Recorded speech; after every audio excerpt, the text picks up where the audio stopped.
नवापूरमध्ये बहुसंख्यक वसाहतीत कापलेले गौवंश मुख आढळल्याने खळबळ.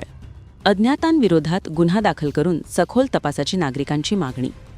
नवापूर शहरातील नागेश्वर महादेव मंदिर परिसरात सरदार चौक येथील श्री गणपती मंदिराच्या मागील बाजूस असलेल्या बहुसंख्यक वसाहतीत गौवंशाचे मुख कापलेल्या अवस्थेत आढळून आल्याने शहरात एकच खळबळ उडाली आहे. या घटनेमुळे नागरिकांच्या धार्मिक भावना तीव्रपणे दुखावल्या गेल्या असून काही काळ परिसरात तणावाचे वातावरण निर्माण झाले होते. सदर पवित्र गौवंशाचे मुख भर वसाहतीत आढळून आल्याची माहिती स्थानिक रहिवाशांनी तत्काळ इतर नागरिकांच्या निदर्शनास आणून दिली. घटना समजताच समाजबांधव आणि युवकांचा मोठा जमाव घटनास्थळी जमा होऊ लागला होता. मात्र शहरातील सुज्ञ व शांतताप्रिय नागरिकांनी संयम राखण्याचे आवाहन करत परिस्थिती नियंत्रणात ठेवली. या घटनेची माहिती तात्काळ नवापूर शहर पोलीस स्टेशनला देण्यात आली.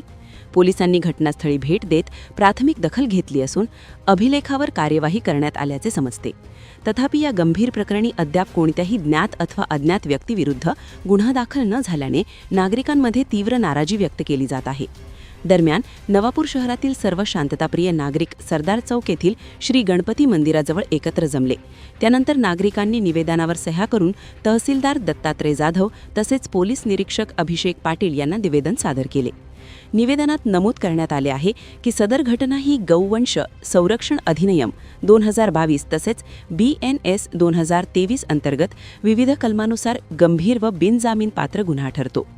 नवापूर शहरातील शांतता अबाधित ठेवण्यासाठी कायदा व सुव्यवस्थेचा प्रश्न निर्माण होऊ नये तसेच समाजात तेढ निर्माण करणाऱ्या बेकायदेशीर कृत्यांना आळा बसावा यासाठी संबंधित ज्ञात व अज्ञात आरोपींविरुद्ध तात्काळ गुन्हा दाखल करण्यात यावा अशी ठाम मागणी नागरिकांनी केली आहे. यासोबतच उर्वरित गौवंश अवयवांचा सखोल तपास करून सदर प्रकरणाचा पुढील तपास पोलीस निरीक्षक दर्जाच्या अधिकाऱ्याकडून करण्यात यावा जेणेकरून अशा गंभीर स्वरूपाच्या घटनांची पुनरावृत्ती होणार नाही असेही निवेदनात स्पष्ट करण्यात आले आहे. या निवेदनावर रामू गिरासे, संदीप पाटील, राहुल मराठे, शंकर दर्जी, सागर पाटील, राजू गावित, घनश्याम परमार, अनिल वारुडे, राहुल टिभे, जयेश जयस्वाल यांच्यासह नवापूर शहरातील अनेक नागरिकांच्या सह्या आहेत. नवापूर येथील नागेश्वर मंदिराच्या दाराच्या शेजारी कोणीतरी हरामखोर माणसाने लहान बसड्याचे जे मुंडक जे फेकून गेलेत याचे आम्ही नवापूरकर पूर्ण धिक्कार करतो आणि असाही जर केली नाही तर 26 जानेवारीला आम्ही आंदोलन केल्याशिवाय राहणार नाही. आता खूप झालं. तुम्हाला काय वाटलं बहुमते आली त्यामुळे आम्ही मातून जाऊ असं वाटलं का तुम्हाला? हिंदू समाज आता बिलकुल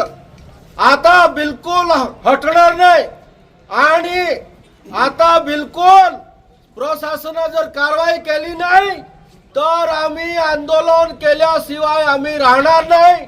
हे प्रकरण आम्ही महाराष्ट्राचे मुख्यमंत्री फडणवीस साहेबांकडे पण घेऊन जाऊ आणि गावात शांतता आहे ती राहू द्या, मातू नका असं मी तुम्हाला सांगू इच्छितो.